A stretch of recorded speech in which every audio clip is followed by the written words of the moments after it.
প্রথম ক্লাস, এবং প্রথম ক্লাসে আমরা যে বিষয়গুলো সম্পর্কে জানবো সেটা হলো একদম পুরো নাম্বার সিরিজের বেসিক কিছু ধারণা সম্পর্কে আমরা জানবো। এই বেসিক ধারণা সম্পর্কে আমরা জানতে গিয়ে আমাদের প্রথমে কিছু জিনিস জানতে হয়।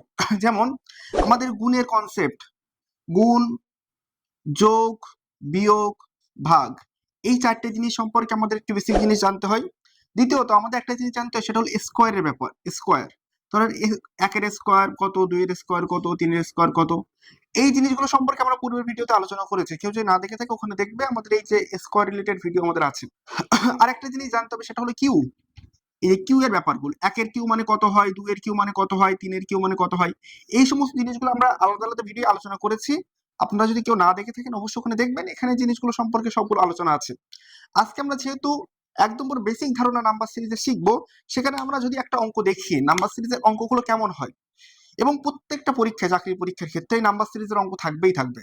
যেমন আমরা একটা অঙ্ক বসাতে পারি, একটা নর্মাল 1, 3, 5, 7, পরের সংখ্যাটা কত হবে। তাহলে অলওয়েজ দেখে বুঝতে পারছি আমাদের এগুলো বিজোড় সংখ্যা সিরিয়ালে আছে। তাহলে 1, 3, 5, 7, পরের সংখ্যাটা আমাদের কত হবে, 9 হবে। আবার যদি এমন থাকে 2, 4, 6, 8, তাহলে এগুলো জোড় সংখ্যা সিরিয়াল, তাহলে পরের সংখ্যাটা অলওয়েজ আমাদের কত হবে, 10 হবে। এখন এমন একটা সিরিয়াল থাকতে পারত, কেমন সিরিয়াল, আমরা 1 লিখলাম, 4, 9, 16, তারপরে সংখ্যাটা কত হবে।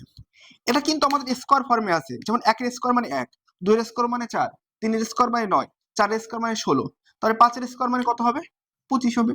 এই যে, আবার আমাদের যদি কিউ ফর্মে দিত, তাহলে কিউ ফর্মে যদি দিত তাহলে আমাদের ব্যাপারটা এমন থাকতো, 1, 8, 27, পরেরটা আমাদের কত হবে। তাহলে 1, 8, 27 এর পরের সংখ্যাটা আমাদের কত হবে আমরা কিভাবে বুঝবো। এখানে 1 এর কিউ মানে 1, 2 এর কিউ মানে 8, 3 এর কিউ মানে 27, 4 এর কিউ মানে আমাদের এখানে হয়ে যাবে 54, 64। এই যে টাইপ গুলো খুব সিম্পল সিম্পল টাইপ, যদি এখন থেকে ভালো করে না শেখা যায়, পরবর্তীতে যখন আমাদের একটু ডিফারেন্ট টাইপের অঙ্ক আসবে সেই জিনিসগুলো কিন্তু কঠিন মনে হবে। আমরা এই সিমিলার টাইপের আরো কিছু অঙ্ক যেমন আমরা দেখতে পারি, কেমন অঙ্ক থাকতে পারে পরীক্ষায়, তো এমন থাকলো 10, 20, 30, 40, তার এরপরের সংখ্যাটা আমাদের কত হবে। তার মানে হিসেব মতো আমরা দেখতে পাচ্ছি এখানে 10 এর গুণিতকে আছে সব, ডিফারেন্স কত, 10, এর ডিফারেন্স কত, 10, এর ডিফারেন্স কত, 10, তাহলে পরেরটা ডিফারেন্সও 10 হবে, তাহলে এখানে আমাদের হয়ে যাবে কত, 50, 50 হয়ে যাবে। আমাদের এমন টাইপের অঙ্ক থাকতে পারতো যদি আমরা দিতাম 10, 22, 46, পরের সংখ্যাটা আমাদের কত হবে। এখানে আমাদের হিসাবটা দেখতে হবে। এখন আমরা একটু একটু কঠিন টাইপে এসেছি।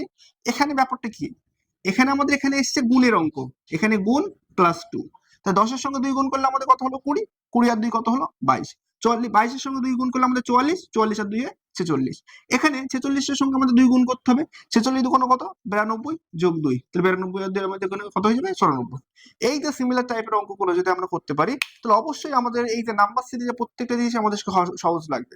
তো নাম্বার সিরিজ শিখতে গেলে আমাদের যে জিনিসগুলো আমাদের ফার্স্টে শিখতে হবে সেটা হলো কি, 1 থেকে 20 পর্যন্ত স্কোয়ার ফর্মটা আমাদের শিখতে হবে। আর মোটামুটি 1 থেকে 10 পর্যন্ত আমাদের কিউ এর ফর্ম, প্রত্যেকটা সংখ্যার কিউ, এটা আমাদেরকে জানতে হবে। আর গুণ, ভাগ, যোগ, বিয়োগ, এই চারটে সিরিজ আমাদেরকে ভালোভাবে রাখতে হবে। আমরা যেহেতু এখানে রিজনিং এর অঙ্ক করছি, তা রিজনিং এর অঙ্ক করার ক্ষেত্রে আমাদের যে জিনিসটা মাথায় রাখতে হবে সেটা হলো এই সংখ্যার পরের সংখ্যাটা কিভাবে এসছে, এর পরের সংখ্যাটা কিভাবে এসছে, এর পরের সংখ্যাটা কিভাবে এসছে, তার পরের সংখ্যাটা আমাদের সেইভাবেই আসবে। এই হচ্ছে রিজনিং মানে যুক্তি, লজিক দিয়ে আমাদেরকে দেখতে হবে। যেমন 1 এর পরে আমাদের 8 কেমন ভাবে আসলো, 8 এর পরে 27 আমাদের কেমন ভাবে আসলো, কেন এসেছে, তারপরের সংখ্যাটা আমরা ঠিক তেমন ভাবে আসবে। যেমন আমরা এখানে দেখছিলাম কি 1 এর কিউ মানে 1, পরের ক্ষেত্রে কি দেখলাম 2 এর কিউ মানে 8, এখানে আমরা কি দেখলাম 3 এর কিউ মানে 27, তাহলে আমাদের ঠিক একই ভাবে 1, 2, 3, 4 এর কিউ মানে এখানে আমাদের 64 হয়ে গেল। এই সিমিলার ভাবে এখানে আমরা কিরকম দেখছিলাম 1 এর স্কোয়ার মানে 1, 2 এর স্কোয়ার মানে 4, 3 এর স্কোয়ার মানে 9, 4 এর স্কোয়ার মানে 16, তার মানে 5 এর স্কোয়ার মানে কত হবে 25 হবে। এই যে আজকে আমাদের নাম্বার সিরিজের প্রথম ক্লাসে এই যে বেসিক ধারণাগুলো আর এই টাইপের আমি কিছু বাড়ির কাজ দিয়ে দিচ্ছি স্ক্রিনে, এই বাড়ির কাজগুলো প্র্যাকটিস করবে। আমরা সেকেন্ড ক্লাসে নাম্বার সিরিজ যে সমস্ত অঙ্কগুলো বিগত পরীক্ষায় এসছে সেই সমস্ত অঙ্কগুলো নিয়ে আমরা বিস্তারিতভাবে ডিসকাস করব।